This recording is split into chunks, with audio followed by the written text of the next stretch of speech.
راشد خان او نور احمد لکړوال نن یو ځل بیا په آی پی ایل کې زبردسته توپچونه ترسره کړه. ګجرات یې بریالی کړ چې راشد خان د لوبې د غوره لوبغاړي جایزه هم ترلاسه کړه. د آی پی ایل اته څلوېښتمه لوبه د راجستان رایلز او ګجرات ټایټنز لوبډلو ترمنځ ترسره شوه.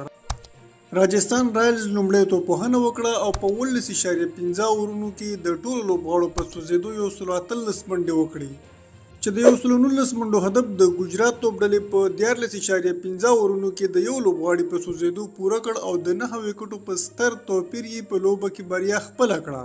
د ګجرات لپاره وریدمان ساها 41 ناسوځېدلې زیاتې منډې وکړې او هاردیک پانډیا په 15 توپونو باندې 9 ناسوځېدلې منډې ترلاسه کړې. په توپچونه کې بیا راشد خان او نور احمد لکړوال یو ځل بیا په زړه پورې او زبردسته توپچونه ترسره کړه.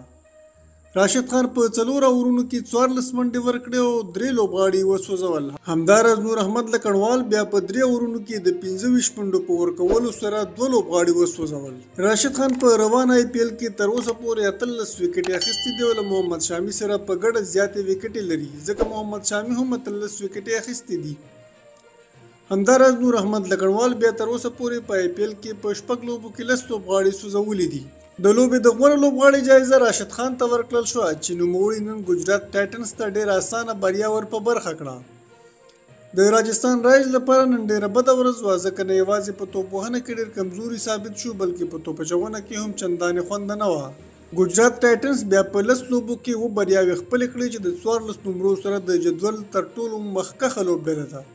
همداراز راجستان رایلز په 10 لوبو کې 15 لوبې ګټلې دي او په جدول کې 4مه لوبډله ده.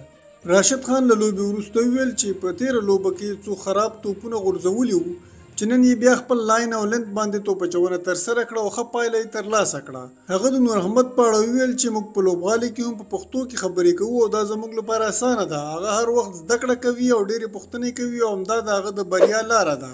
هاردیک پانډیا له لوبې وروسته وویل چې ما راشد خان دې ته پرېښود چې په لوبه کې سپینران په خپله کنټرول کړي، په ځانګړې توګه نور احمد، ځکه دواړه په یوه ژبه خبرې هم کوي او د راشد خان نه بل څوک غوره نشي کېدی.